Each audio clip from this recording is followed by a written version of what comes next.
কাজী packeting সময়ে আমি যে আয়াতে কারিমা তেলাওয়াত করেছি, আজকের এই পুরো মাহফিলটা ফিলিস্তিনের জন্য আমরা উৎসর্গ করতে চাই।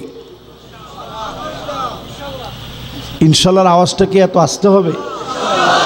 একখানা ডর হরি হন না। আমার পাশে যারা বসা আছে ওনারা সব মাহফিলে প্রধান মেহমান থাকেন। এই মাহফিলে আমার মতো ছোট একটা নগণ্য মানুষকে দাওয়াত করেছে। সূরা হজ্জের 40 নং আয়াতে কারিমা আমি তেলাওয়াত করেছি। আল্লাযীনা উখরিজু মিন দিয়ারিহিম বিগাইরি হক ইল্লা আইয়াকুলু রাব্বুনাল্লাহ।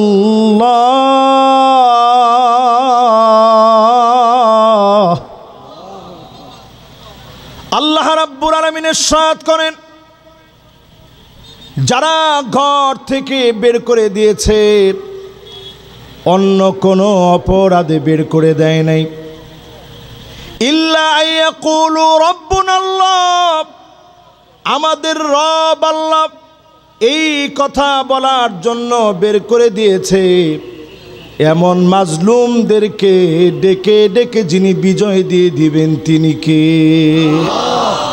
আঙ্গুলটা উঁচা করে বলেন কে? এবার আঙ্গুলটা নামান। অনেকের মনে একটা সন্দেহ হচ্ছে, হুজুর এত মার খাওয়ার পরে বিজয় আসবে কেমনে? নবী মুসা আলাইহিস সালামের দিকে দেখেন, চারদিকে লোহিত সাগর দিয়ে ঘেরাও হয়ে গেছে।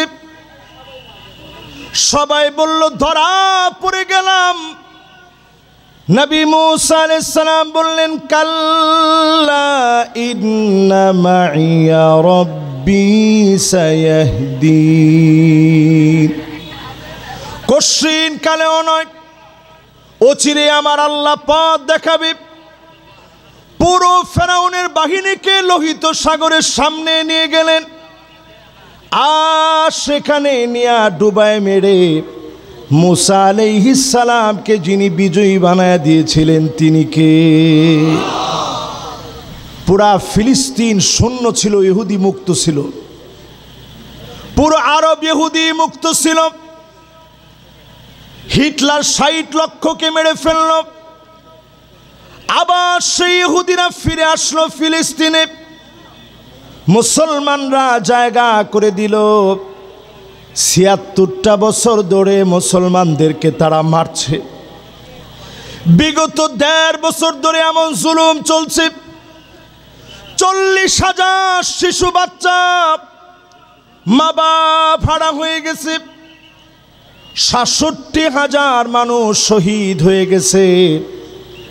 লাখের উপরে আল্লাহর গোলাম চিকিৎসাত অবস্থায় দিনের পর দিন কাতরাচ্ছে। ঘাস খেয়ে মুসলমান দিনাতিপাত করছে। ছোট ছোট বাচ্চা ঘাস চিবা খাচ্ছে। এই রকম পরীক্ষা যখন চলছে, এই পরীক্ষার পরে ফিলিস্তিনে ইহুদিদের কবর যিনি রচনা করে দিবেন তিনি কে? মাশাআল্লাহ, আমাদের রৌনক মেহমান, মাশাআল্লাহ রৌনক মেহমান চলে আসে। আমরা একজন তাকবীর দিই।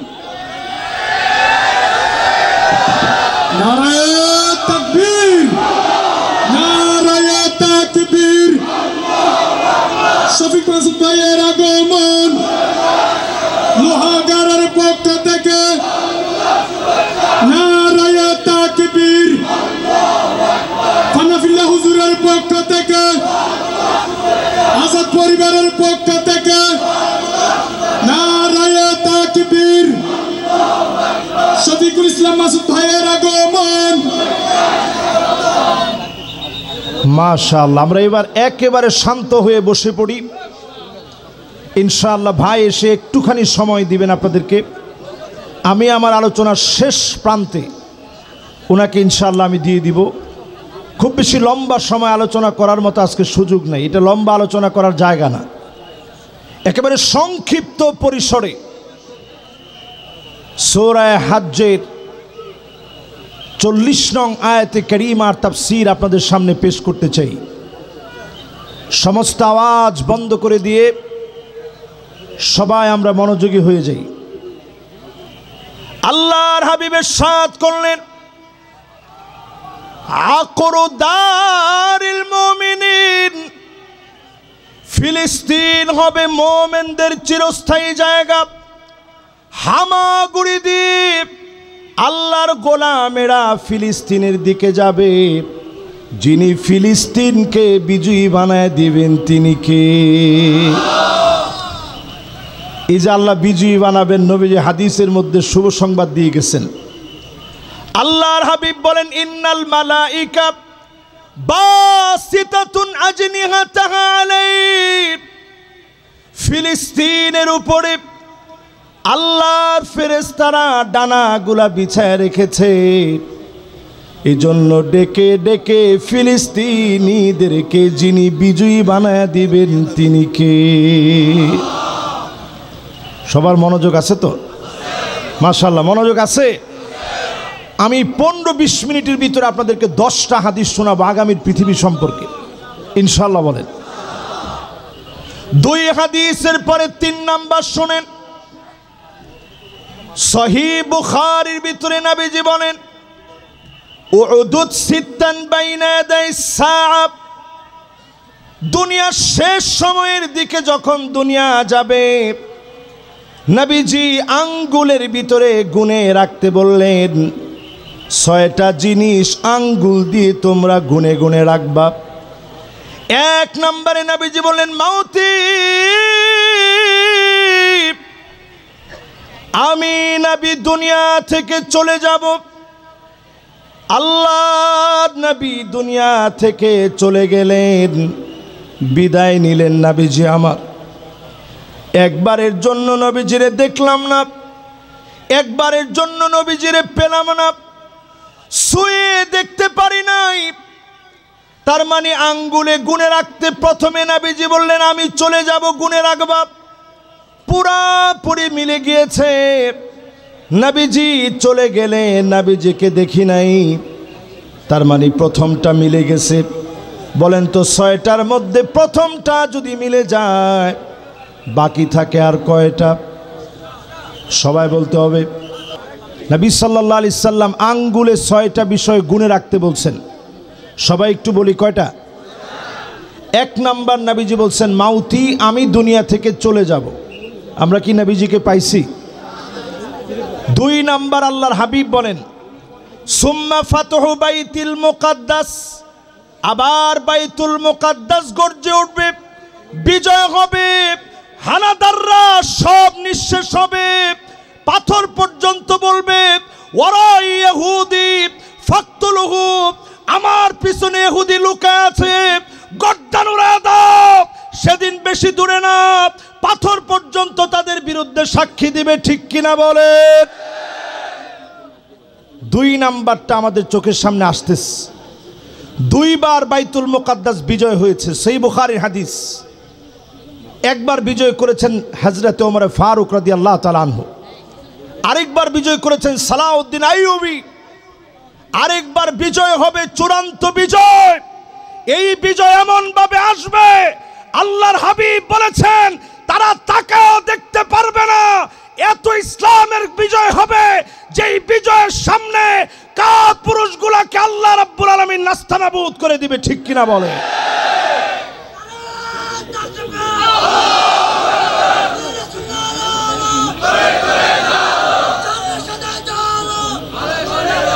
নম্বরে নবীজি বলেন সুম্মা মাউতানুন ইয়াখুযু ফীকুম কাকুআসিল গানাম, এই পৃথিবীর ভিতরে বড় একটা মহামারী আসবে।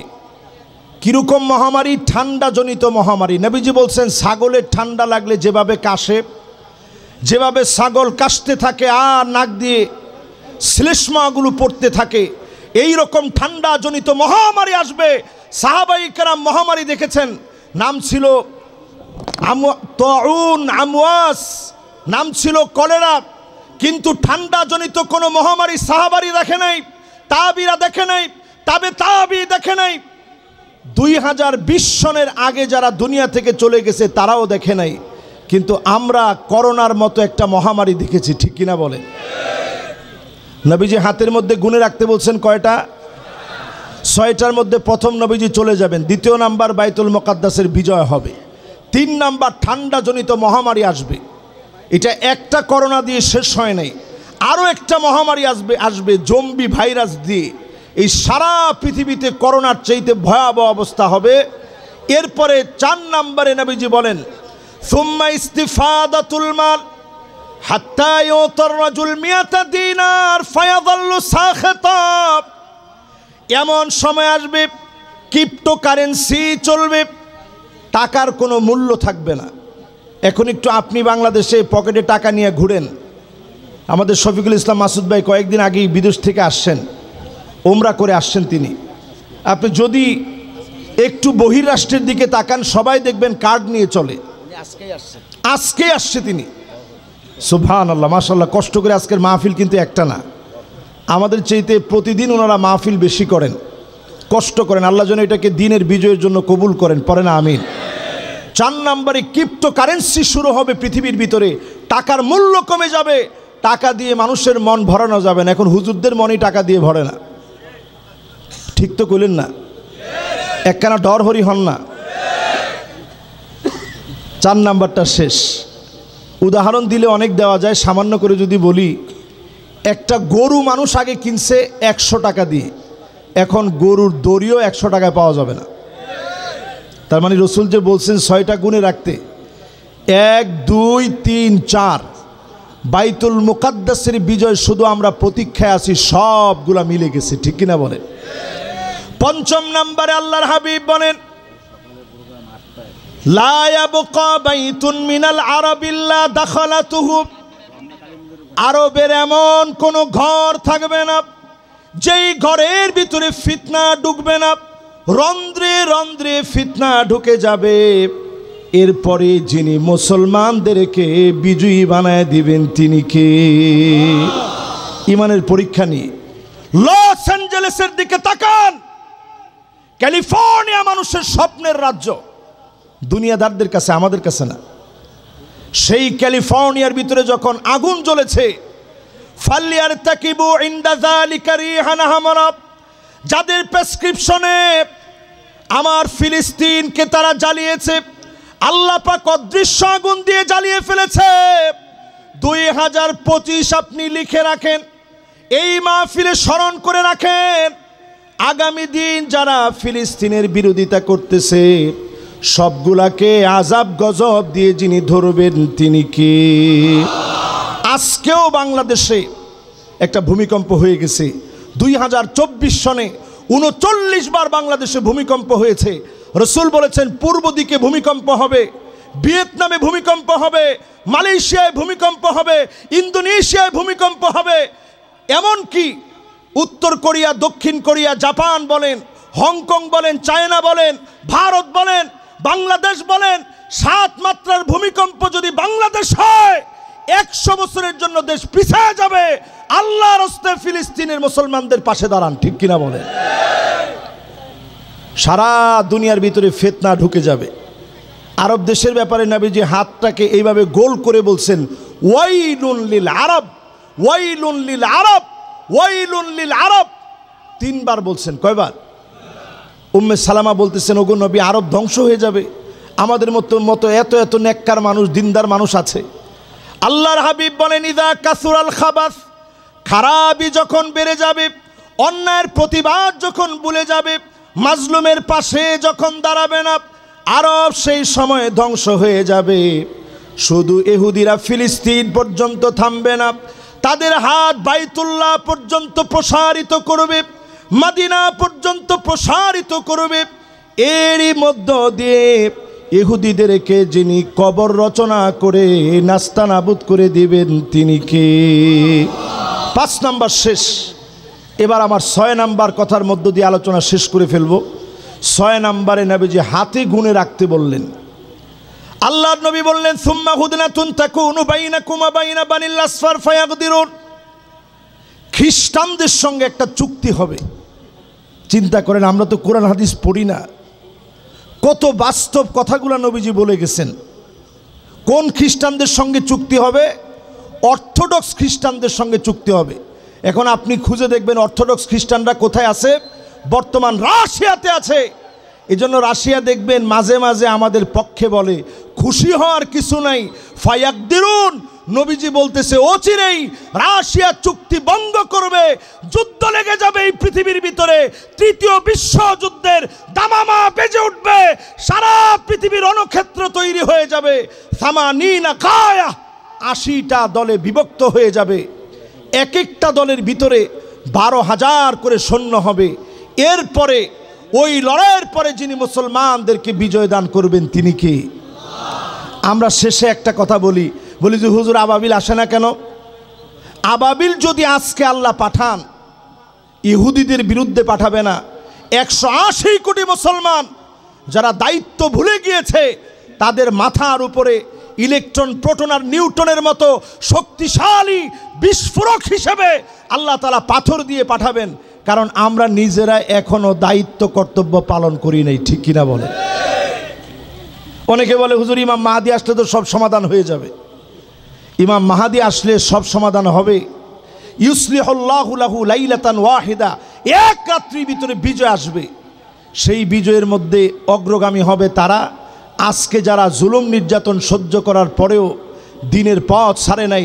যেই ছোট্ট বাচ্চার আঙ্গুলের ইশারায় সাব্বাবা নামক আঙ্গুল উঁচা করে ঘাস চাবায়া খাওয়ার পরে আল্লাহর নামে সাক্ষী দেয়, ওই আল্লাহর গোলামরা জীবিত থাকাকালীন সময়ে এই জমিন ধ্বংস হবে না। জোরে কোন আল্লাহু আকবার। আল্লাহ রাব্বুল আলামিনের কাছে কামনা করি যতগুলো কথা বললাম, যেই তো সংক্ষিপ্ত পরিসরে, আল্লাহ রাব্বুল আলামিন প্রত্যেকটা কথার উপরে আমাকে আমার সবার মহাব্বতের যত ভাইয়েরা এখানে আসছেন এবং আমার সম্মানিত দায়িত্বশীল যারা রয়েছেন, প্রত্যেককে আল্লাহ রাব্বুল আলামিন আমল করার তৌফিক দান করুক। সকলে পড়ে আমিন। সময় সুযোগ হলে আবার ইনশাল্লাহ আপনাদের সঙ্গে দেখা হবে, কথা হবে। সেই পর্যন্ত আল্লাহ রাব্বুল আলামিন ভালো রাখুক, সুস্থ রাখুক নিরাপদে। আসসালামু আলাইকুম ওয়া রাহমাতুল্লাহ।